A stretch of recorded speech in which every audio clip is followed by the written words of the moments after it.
2015లో తనని జిమ్‌లో చూసాను. హ్మ్. అమ్మాయి బాగా హుషారుగా కనిపించింది. అప్పటిదాకా మనకు అమ్మాయిలంటే కొంచెం భయం.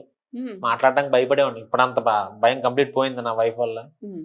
ఆహ్, 2015లో జిమ్‌లో చూసాను. చాలా అమ్మాయి హుషారుగుంది, బావుంది, చక్కగా మాట్లాడుతుంది అందరితోటంటే ఇష్టపడ్డాను మా అమ్మాయిని.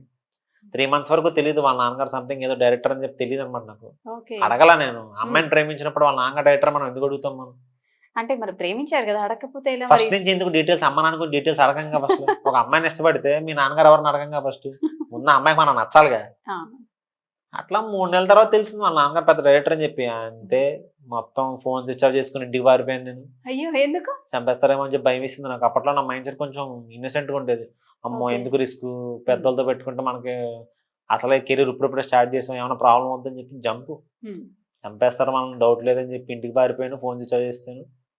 ఏమి జరగని దానికి. హ్మ్. ఊరికే నాదంతా ఊహా అదే. ఆలోచన అన్నమాట ఇవన్నీ. హ్మ్. మా అమ్మకి చెప్తే, "ఒరేయ్! నువ్వు ఇలాంటోళ్ళని తగులుకుంటావేంట్రా" అంది. నేను తగులుకోవడం ఏంటమ్మా? ఆ అమ్మాయి